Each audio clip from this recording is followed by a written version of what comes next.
ഓം ശ്രീ ഗുരുഭ്യോ നമഃ. എറണാകുളത്തപ്പ ശരണം. ഇന്ന് ആയില്യല്ലേ? അപ്പോൾ ആയില്യത്തിന് നമ്മൾ usually we do some puja for Nagadevata അല്ലേ? അപ്പോൾ എനിക്ക് ശരിക്കും പറഞ്ഞാൽ നാഗദേവതയുടെ ശ്ലോകം അറിയില്ലായിരുന്നു. അപ്പോൾ എറണാകുളത്തപ്പൻ ക്ഷേത്രത്തിൽ നാഗപ്രതിഷ്ഠയുടെ മുമ്പിലായിട്ട് ഒരു ശ്ലോകം എഴുതി വെച്ചിട്ടുണ്ട്. അതാണ് ഞാൻ ദിവസവും ഇപ്പോൾ ചൊല്ലാറ്. അത് വന്നിട്ട് സഹസ്രശീർഷം ദ്വിസഹസ്രവക്ത്രം പിശങ്കനേത്രം കപിലാംശുകാഢ്യം വിഷായുധം പ്രജ്വല ദംഷ്ട്രബാഹും തം നാഗരാജം പ്രണതോസ്മി നിത്യം. ഇതാണ് ആ ശ്ലോകം. അപ്പോൾ അതിൻ്റെ അർത്ഥം ഞാൻ ഒരാളുടെ അടുത്ത് ചോദിച്ചു മനസ്സിലാക്കി.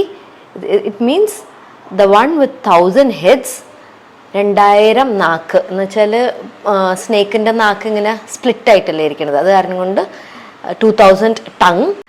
പിശങ്ക് നേത്രം എന്ന് പറയുമ്പോൾ കണ്ണ് വന്നിട്ട് ഒരു ജാതി ബ്രൗൺ ആയിരിക്കും.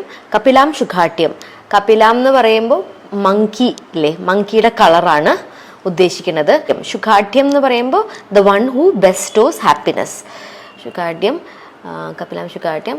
വിഷായുധം, അത് പറയേണ്ട ആവശ്യമില്ലല്ലോ. വിഷം ആയുധമായി ധരിച്ചവൻ. പ്രജ്വല ദംഷ്ട്ര ബാഹും, പ്രജ്വലം എന്ന് വെച്ചാൽ ഉജ്ജ്വലമായ, ദംഷ്ട്രം ഉള്ളവൻ, ടീത്ത് ഉള്ളവൻ. ബാഹും എന്ന് പറയുമ്പോൾ സ്ട്രോങ് ഷോൾഡേഴ്സ് ഉള്ളവൻ. പ്രജ്വല ദംഷ്ട്രബാഹും. തം നാഗരാജം പ്രണതോസ്മി നിത്യം. തം നാഗരാജം എന്ന് ഉള്ള നാഗരാജാവെ ഞാൻ നിന്നെ നമിക്കുന്നു എന്നാണ് ഈ ശ്ലോകത്തിൻ്റെ അർത്ഥം.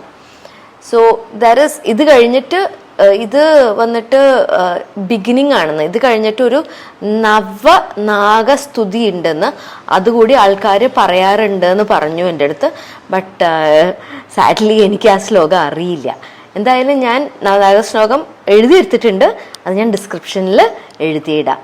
അപ്പോൾ ആയില്യം ദിവസമായ ഇന്ന് എല്ലാവർക്കും സകല സർപ്പദോഷങ്ങളും മാറി നല്ലത് വരട്ടെ എന്ന് പ്രാർത്ഥിച്ചുകൊണ്ട് നിർത്തുന്നു.